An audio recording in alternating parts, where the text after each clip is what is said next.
A very sweet good morning all of you. How are you? I hope you all are fine. Students, कल की class में हमने एक नया topic शुरू किया था, पी ब्लॉक एलिमेंट्स. ठीक है, पी ब्लॉक एलिमेंट्स में हमने फिजिकल प्रॉपर्टीज कवर अप कर ली थी. ठीक है, आज हम डिस्कस करने वाले थे बॉन्डिंग कैसी है, बेसिकली उनका बॉन्ड कैसा बनेगा, कितनी स्ट्रेंथ होगी, क्या होगा. ठीक है, तो अगर group number 15 means nitrogen, phosphorus, arsenic, bismuth and, ठीक है, सॉरी Sb और Br. ठीक है, अगर मैं यहाँ पे इसमें मैं nitrogen nitrogen single bond, phosphorus के बीच में सिंगल बॉन्ड, मैं किसकी बात कर रही हूँ, मैं सिंगल बॉन्ड की बात कर रही हूँ. ठीक है, ऐसे आर्सेनिक आर्सेनिक, ठीक है, Sb single bond length, bismuth bismuth bond length. तो बेसिकली मैं सिंगल बॉन्ड की बात करूं तो on moving top to bottom ये जो बॉन्ड है ये क्या होगा, वीक होगा. वीक क्यों होगा, नाइट्रोजन का साइज छोटा छोटा, ये दोनों क्या होते चले गए, बड़े होते चले गए. तो बेसिकली जब आप ऊपर से नीचे क्या हो रही है, बॉन्ड लेंथ इंक्रीज कर रही है. इसमें इतनी है, इसमें इतनी है, नेक्स्ट वाले में इतनी हो जाएगी, इसमें और ज्यादा हो जाएगी, इसमें और ज्यादा. तो इस बॉन्ड को तोड़ना क्या है, इजिली ब्रेक कर सकते हैं. तो आप बोल सकते हो on moving top to bottom, right, on moving top to bottom क्या हो रहा है, बॉन्ड लेंथ इंक्रीज कर रही है. क्या हो रहा है, ऊपर से नीचे बॉन्ड लेंथ इंक्रीज कर रही है. तो बेसिकली यहाँ पर क्या होगा, बॉन्ड स्ट्रेंथ, बॉन्ड की ताकत क्या हो जाएगी, कम हो जाएगी, बॉन्ड स्ट्रेंथ डिक्रीज. ये तो ही जनरल का. बट ठीक है, मैं इसको रख कर रही हूं. बट मैं इसकी बात करूं यहाँ पे, तो इट मीन्स यहाँ पे आपके अकॉर्डिंग नाइट्रोजन नाइट्रोजन बॉन्ड क्या होना चाहिए था, स्ट्रॉन्ग होना चाहिए था. बट होता नहीं है. यहाँ पर नाइट्रोजन नाइट्रोजन जो बॉन्ड है, सिंगल बॉन्ड है, वो वीक होता है as compared to phosphorus phosphorus bond. तो यहाँ पे क्वेश्चन काफी बार आ जाता है, why nitrogen nitrogen single bond weaker than, होना चाहिए था स्ट्रॉन्ग, बट होता क्या है, वीक होता है than phosphorus phosphorus single bond. Why, अब देखो भाई, नाइट्रोजन की बात करें तो बेसिकली अगर एक सिंगल बॉन्ड बन रहा है, एक नाइट्रोजन के पास क्या थे, 5 इलेक्ट्रॉन थे. ठीक है, इधर सिंगल बॉन्ड बनेगा तो भाई एक इलेक्ट्रॉन की शेयरिंग करेगा, दोनों ने क्या कर लिया, शेयर कर लिया. ठीक है, तो देखो नाइट्रोजन का ये जो साइज है, मतलब इनके ऊपर क्या है, लोन पेयर प्रेजेंट है और इसका साइज क्या है, छोटा है, पास पास है. नाइट्रोजन के ऊपर लोन पेयर और ये नाइट्रोजन के ऊपर लोन पेयर. ठीक है, ये यहाँ पे क्या फील करेंगे, रिपल्शन फील करेंगे. ठीक है, रिपल्शन फील करेंगे तो क्या होगा, दोनों ले आपको, ये आपको पता है केमिकल बॉन्डिंग में पढ़ा था, लोन पेयर रिपल्शन बहुत ज्यादा होता है. तो यहाँ पे क्या है, लोन पेयर रिपल्शन है.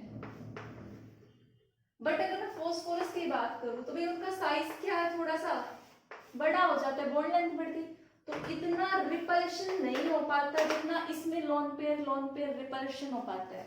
ये लोन पेयर एक दूसरे को दूर भगाएंगे, दूर जाने की कोशिश करेंगे, इस ये वाला बॉन्ड क्या हो जाएगा, वीक हो जाएगा. ठीक है, इसीलिए इसी रिपल्शन की वजह से एन सिंगल बॉन्ड एग्जिस्ट नहीं करता, ये लीस्ट स्टेबल है. ठीक है, तो ये था reason why nitrogen nitrogen single bond is less stable या less stable than phosphorus phosphorus single bond. The reason is that due to the repulsion between lone pair. तो आप इसको अब देखो ये ऐसे एग्जिस्ट नहीं करता सिंगल बॉन्ड में, तो ये एग्जिस्ट कैसे करेगा, दैट इज व्हाई, इसीलिए जो नाइट्रोजन जो है exist in triple bond. Nitrogen के बीच में सिंगल बॉन्ड एग्जिस्ट नहीं करता क्योंकि रिपल्शन का कंसेप्ट आ जाता है. बट यहाँ पे ट्रिपल बॉन्ड आ जाता है, ये N2 की फॉर्म में एग्जिस्ट करता है, एंड ट्रिपल बॉन्ड N. ठीक है, अब ये क्यों बनता है, कैसे बनता है, वो हम आगे डिस्कस करते हैं।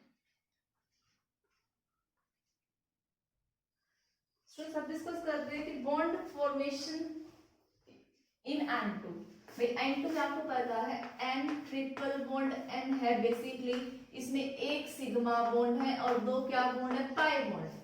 हमें यही चेक करने बने कैसे। तो देखो सबसे पहले नाइट्रोजन, ठीक है, कितने इलेक्ट्रॉन है, 7 इलेक्ट्रॉन होते हैं। कॉन्फ़िगरेशन 1s2 2s2 2p3, ठीक है, इतनी बात समझ में आई। अब देखो भाई एक नाइट्रोजन है, कितने नाइट्रोजन आपके पास, 2, ऐसे एक और नाइट्रोजन भी होगा, इतनी बात समझ में आई। उसकी कॉन्फ़िगरेशन भी क्या होगी, 1s2 2s2 2p3। आपको पता है बॉन्डिंग में आउटर ऑर्बिटल्स टेक पार्ट करेंगी, इनका तो कोई रोल नहीं है। बॉन्डिंग में कौन जाएगा, आपका सेकंड ऑर्बिटल जाएगी, सेकंड में कौन जाएगा, ये p वाला। तो बेसिकली ये तो फुल्ली फिल्ड है 2s, और इस p के पास कितने इलेक्ट्रॉन है, 3 इलेक्ट्रॉन है। सिमिलरली यहाँ पे एक और जो नाइट्रोजन है उसके पास ये 2s और ये 2p। इतनी बातें समझ में आई। अब देखो भाई इसको अपना ये चीज कंप्लीट करने के लिए कितने इलेक्ट्रॉन चाहिए, फुल, ये हाफ फिल्ड है, अपना ऑक्टेट कंप्लीट करने के लिए कितने इलेक्ट्रॉन चाहिए, 3 इलेक्ट्रॉन की कमी है। तो ये भी क्या चाहेगा, 3 इलेक्ट्रॉन शेयर करना चाहेगा। भाई इसके पास भी 3 है, गेन और लॉस का तो पॉसिबिलिटी ही नहीं है।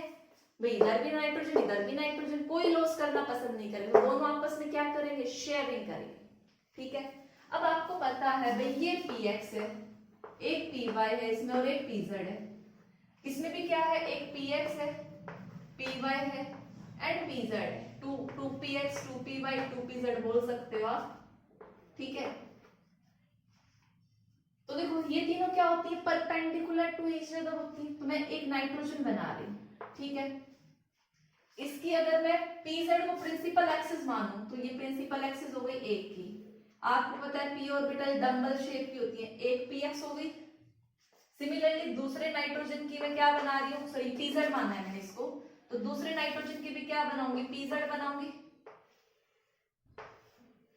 pz हो गई। इसकी भी मैं अगर px बनाऊं,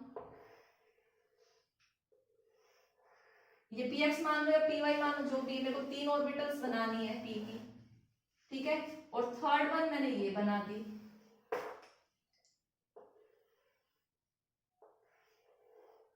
तीनों एक दूसरे के क्या है, परपेंडिकुलर है।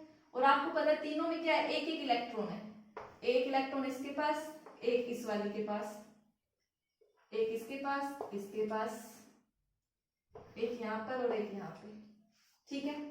अब ये pz मान लो, इनमें से एक px मान लो और एक py मान लो, ये आपकी pz, ये वाली py और ये px, ठीक है भाई। तो यहाँ पे देखो pz में क्या है, हेड टू हेड ओवरलैपिंग होगी, ऐसे ओवरलैपिंग होगी। जब हेड टू हेड ओवरलैपिंग होती है तो कौन सा बॉन्ड बनता है, सिग्मा बॉन्ड। यहाँ से ओवरलैपिंग हो गई, आ गई, ठीक है। अब देखो py ऐसे py ऐसे, तो इन्हीं में ओवरलैपिंग होगी।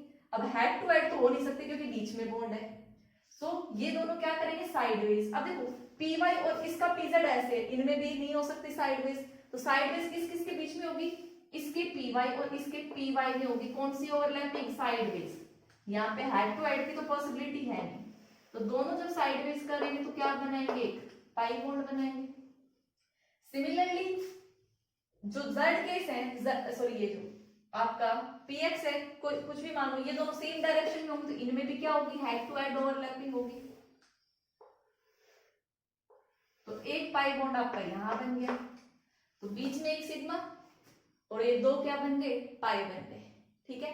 एक हेड टू हेड ओवरलैपिंग हुई है और एक साइडवेज ओवरलैपिंग हुई है, ठीक है। हेड टू हेड ओवरलैपिंग किसके बीच में हुई है, 2pz, 2pz के बीच में सिग्मा बॉन्ड बना हेड टू हेड।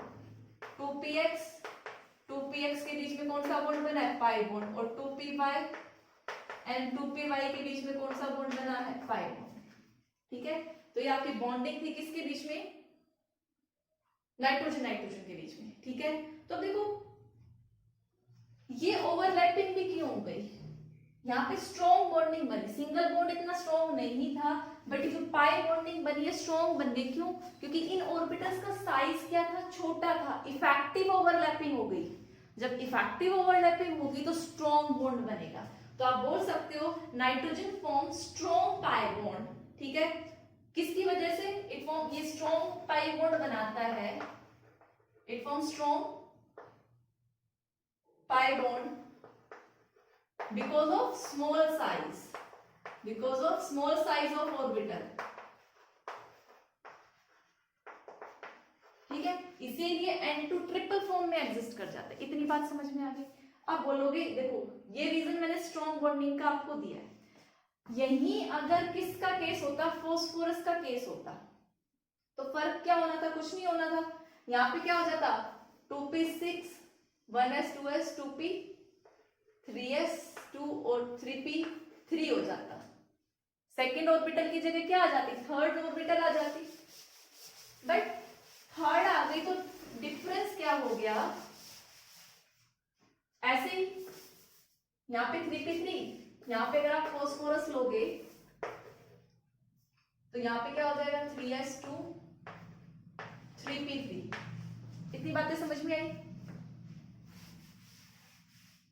तो आपको पता है पहले वाले में 2p था नाइट्रोजन में, इसमें क्या है? 3p। तो 3p की जो शेप होंगी वो क्या होंगी? थोड़ी बड़ी बड़ी होंगी। ठीक है, एक p का ये रहा और दूसरा p थोड़ा दूर होगा। तो देखो जब साइज बड़ा हो गया, डिस्टेंस उनके बीच में इंक्रीज हो गई, तो उनमें वही चीज आएगी कि इफेक्टिव ओवरलैपिंग नहीं हो पाएगी, जिससे स्ट्रॉन्ग बॉन्डिंग बने, जो मैं यहां बोल रही थी। ठीक है, तो सिर्फ ये जो बॉन्डिंग आपको नजर आ रही है, जो ट्रिपल बॉन्डिंग, ये सिर्फ नाइट्रोजन के केस में पॉसिबल है बिकॉज ऑफ स्मॉल साइज। ठीक है, तो आप ये क्वेश्चन भी कर सकते हो कि only nitrogen can exist as diatomic form, only N2 nitrogen, ऐसे लिखो, nitrogen exist in diatomic form, means N2 की फॉर्म में, बाकी एग्जिस्ट नहीं करते। तो रीजन इसके पीछे क्या है कि यहाँ पे भाई इसके और इसके बीच में क्या बनती है?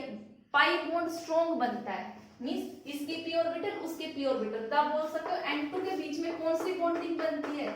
p पाई बॉन्डिंग बनती है।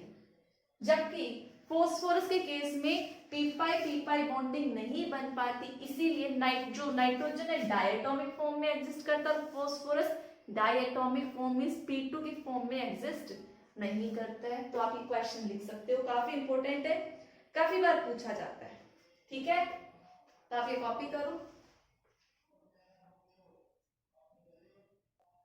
स्टूडेंट्स, जैसा कि हमने अभी देखा, नाइट्रोजन क्या फॉर्म करता है? p पाई बॉन्डिंग फॉर्म करता है। ठीक है, मैं नाइट्रोजन फॉस्फोरस आर, ठीक है, इसने क्या फॉर्म करी? p पाई बॉन्ड फॉर्मेशन करी। इसी की वजह से ये किस फॉर्म में एग्जिस्ट करता है? डायटोमिक फॉर्म में एग्जिस्ट करता है। और इन सब में p पाई बॉन्डिंग देखने को नहीं मिलती। इनमें कौन सी बॉन्डिंग देखने को मिलेगी? p पाई और d पाई बॉन्डिंग देखने को मिलेगी, और इसमें p पाई d पाई नहीं मिलेगी। समझ गए? तो नाइट्रोजन खाली क्या शो करता है? p पाई, और बाकी सब other than nitrogen show p पाई d पाई बॉन्डिंग। ठीक है, क्यों भाई? इसने p पाई d पाई क्यों बनाई? क्योंकि इन सब एलिमेंट पे, ये पीरियड नंबर 2 का है, ये पीरियड नंबर 3 4 5 और 6। क्यों? क्योंकि इन सब के पास क्या है? Availability of vacant d orbital. इनके पास d ऑर्बिटल शामिल है, बट इनके ये सेकंड पीरियड का है, 2d एग्जिस्ट ही नहीं करता, इसके पास d ऑर्बिटल्स नहीं है नाइट्रोजन के पास में।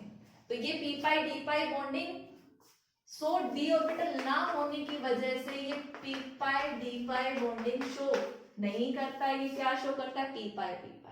और ये p पाई शो नहीं करते बिकॉज ऑफ लार्ज साइज, बोल सकते हो। ठीक है, ये क्या शो करता है? p पाई d पाई, क्यों? क्योंकि इनके पास d ऑर्बिटल है। तो काफी बार ये भी क्वेश्चन पूछ लिया जाता है। नेक्स्ट है हमारी ऑक्सीडेशन स्टेट। तो बेसिकली देखो ग्रुप नंबर 15 है, ठीक है। जनरल इलेक्ट्रॉनिक कॉन्फ़िगरेशन क्या है इसकी, NS2Np5। ऑक्सीडेशन स्टेट की मैं बात करूं तो देखो ऑक्सीडेशन मतलब एक ऐसा नंबर जो इलेक्ट्रॉन गेन करे या लॉस करे, और कोई भी स्पीशीज गेन या लॉस कब करती है, to achieve noble gas configuration, ठीक है। तो देखो भाई इसकी आउटर मोस्ट शेल, सॉरी यहाँ पे Np3, ठीक है। तो देखो अगर मैं मिनिमम ऑक्सीडेशन स्टेट की बात करूं तो ये ग्रुप क्या कर सकता है भाई, इसकी आउटर मोस्ट शेल में 5 इलेक्ट्रॉन है, NH शेल में 2 S में और 3 P में 5 इलेक्ट्रॉन है। तो क्या तो ये 5 इलेक्ट्रॉन लॉस कर सकता है, लॉस करेगा भाई, यहाँ पे 8 पूरे करने हैं इसको, क्या तो ये 3 गेन करेगा या 5 लॉस करेगा। 3 गेन करेगा तो ऑक्सीडेशन स्टेट मैक्सिमम, गेन करेगा तो -3 और लॉस करेगा तो +5। तो आप बोल सकते हो इस ग्रुप की मैक्सिमम ऑक्सीडेशन स्टेट तो +5 है और मिनिमम ऑक्सीडेशन -3 है, ठीक है। मीन्स ये इस बीच में वेरी करता है, -3, -2, -1, 0, 1, 2, 3, 4, 5, ठीक है। ये मैंने कुछ कंपाउंड्स लिखे हैं, इनमें अगर हम ऑक्सीडेशन स्टेट चेक करें तो देखो हाइड्रोजन में कितना होता है +1, 3 हाइड्रोजन, तो इस पे कितना चार्ज आएगा +3, सॉरी -3 +3 इस पे कितना आएगा -3। यहाँ पे आप दोनों का फाइंड आउट करोगे तो इसमें कितनी आएगी -2। यहाँ पर चेक करोगे तो हाइड्रोजन पे +1, हाइड्रोक्साइड में -1, 2 पॉजिटिव है तो टोटल इसमें कितना चार्ज आएगा -1। 2 नाइट्रोजन है, दोनों same electronegativity, oxidation state 0। NO के ऊपर एक ऑक्सीजन पे कितना आएगा यहाँ पे +1, N2O3 में कितना आएगा, सॉरी NO में यहाँ पर आपका कितना आएगा +1 ही -+2। एक सेकेंड यहाँ पे देखते हैं +1 से लेते हैं, ठीक है।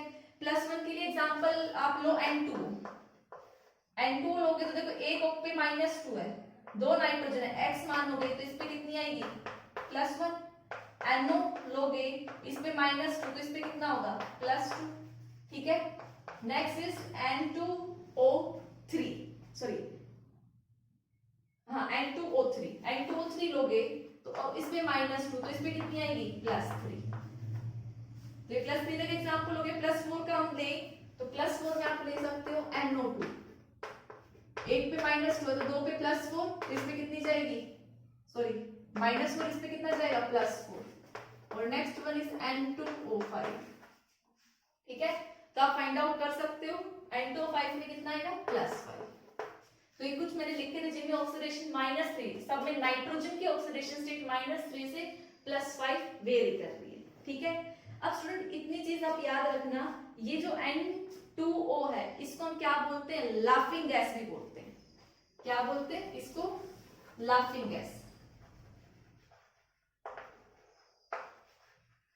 नाइट्रस ऑक्साइड N2O, ठीक है। जो आपकी N2O3 है, N2O3 ये होता है ब्लू कलर का, ये भी काफी बार क्वेश्चन पूछा गया है। और जो आपका NO2 है ये होता है आपका येलो ब्राउन।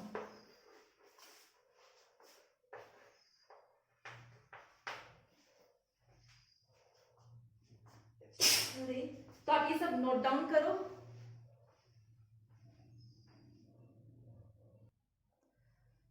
नेक्स्ट आती है कोवेलेंसी। कोवेलेंसी जैसा आप सब जानते हो, the combining capacity of an element is known as covalency, ठीक है।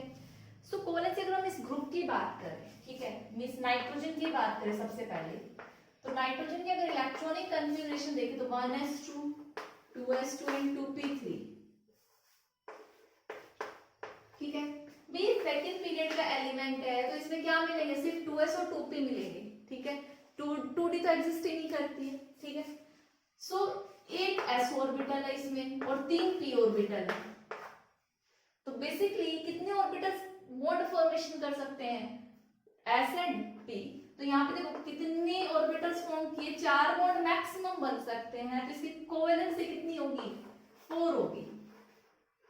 क्यों, क्योंकि इसके पास n की वैल्यू क्या है 2 है, n की वैल्यू 2 है तो क्या चीज होगी, s ऑर्बिटल p ऑर्बिटल होंगी।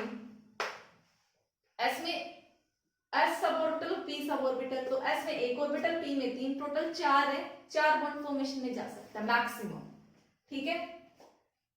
और वहीं पे मैं अगर फास्फोरस वगैरह की बात करूं, ठीक है, भाई फास्फोरस की जनरल क्या हो जाएगी 1s2 2s2 2p6 3s2 3p3, ठीक है। मतलब इस फास्फोरस में कौन सी शेल आ चुकी है, थर्ड शेल आ चुकी है, थर्ड शेल आ गई मींस इसके पास क्या होगी 3d होगी, लेकिन वो क्या होगी वैकेंट होगी, कोई इलेक्ट्रॉन शामिल नहीं होगा। सो इसके पास अवेलेबिलिटी होने के कारण d ऑर्बिटल्स की, ये अपनी कोवेलेंसी को क्या कर सकता है भाई एक्सपेंड कर सकता है। जैसे 3s में 2 इलेक्ट्रॉन है, ये p में 3 इलेक्ट्रॉन है और d में है नहीं, तो अपना ये एक इलेक्ट्रॉन जंप करा के d में भेज सकता है। तो d में भेजेगा तो देखो आने वाला जो कंबाइन करेगा वो इसके साथ कितनी हो गई भाई s भी ऑर्बिटल है, p भी d भी, तो d ऑर्बिटल होने के कारण ये अपनी कोवेलेंसी 5 या 6 तक एक्सपेंड कर सकता है, 4 नहीं 4 से आगे भी बढ़ सकता है, अप टू 6 तक बढ़ सकता है। तो इसीलिए नाइट्रोजन के पास ऐसा कोई ऑप्शन नहीं था, तो वो उसने मैक्सिमम कितनी कोवेलेंसी शो करी 4 कोवेलेंसी शो करी, और ये नाइट्रोजन को छोड़कर बाकी एलिमेंट्स अपनी कोवेलेंसी को एक्सपेंड कर सकते हैं। रीजन क्या है, due to the availability of vacant d orbital, और ये अपनी कोवेलेंसी को 5 to 6 तक इंक्रीज कर सकते हैं, ठीक है। तो इसी कोवेलेंसी के कंसेप्ट पे क्वेश्चन आता है कि why nitrogen does not form NF5, ठीक है, जबकि क्यों नहीं बनाता, ठीक है, क्वेश्चन ये है। सो देखो मींस यहाँ नाइट्रोजन 5 फ्लोरीन के साथ अटैच है, तो भाई 5 आने के लिए 5 जगह भी तो होनी चाहिए उसके पास। तो नाइट्रोजन की अगर आप देखोगे तो आपको पता है क्या होता है 2s2 2p3 है, s में 2 इलेक्ट्रॉन है और ये p में, भाई अगर ये s वाला इलेक्ट्रॉन अपना कहीं और भेज दे तो एक एक ऑर्बिटल खाली हो गई, उनके साथ फ्लोरीन अपना एक एक इलेक्ट्रॉन शेयर करके 5 बॉन्ड बना सकता है। बट ये तो पेयरिंग है और आगे इसके पास कोई खाली जगह है नहीं, तो बचे कितने 3 ऑर्बिटल्स बची, 3 में कितने फ्लोरीन आ सकते हैं, f अपना एक एक इलेक्ट्रॉन शेयर करके एक एक बॉन्ड बना सकता है। सो 3 तो आ गए, बट ये 5 क्या है, यहाँ पे इसकी कोवेलेंसी मैक्सिमम 4 तक हो सकती है, बट यहाँ पे अभी 3 ही बॉन्ड बन सकते हैं, ठीक है। लेकिन ये कितने शो कर रहे हैं, इसके अकॉर्डिंग कोवेलेंसी कितनी होनी चाहिए 5, बट यहाँ 5 नहीं हो सकती, ठीक है। तो रीजन क्या आएगा, आप आंसर में क्या लिखेंगे कि जो नाइट्रोजन है there is no d orbitals in nitrogen, ठीक है। So nitrogen can not expand its covalency to 5 और 6, ठीक है।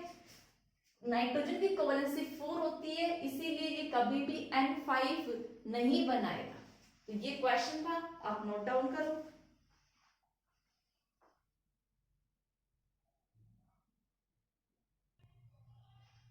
सो स्टूडेंट्स, ये अभी तक हमने बॉन्डिंग के बारे में कुछ देखा था, ठीक है। आज पूरा हमने बॉन्डिंग ही कंप्लीट किया है, ठीक है।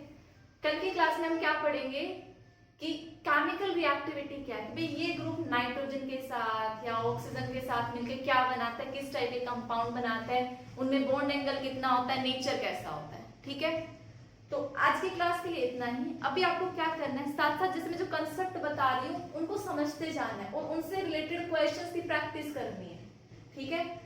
जो क्वेश्चन प्रैक्टिस करोगे वो आपके माइंड में लॉजिकल रीजनिंग डेवलप करेंगे कि मेरे को किस पॉइंट के लिए क्या आंसर लिखना है, ये मैं आपको पहले भी बता चुकी, ठीक है। तो आपको साथ साथ जितने मैं क्वेश्चन प्रैक्टिस करा रही हूँ टॉपिक वाइज वो प्रैक्टिस करने, अगर आपको कोई और क्वेश्चन मिलता है आप उसको भी देखिए, ठीक है। और समझने की कोशिश करिए कि आप क्या आंसर दे सकते हो, कौन सी प्रॉपर्टी क्या चीज एक्सप्लेन करेगी इस रीजन को, ठीक है। तो students that's all for today's lecture, thank you and have a nice day.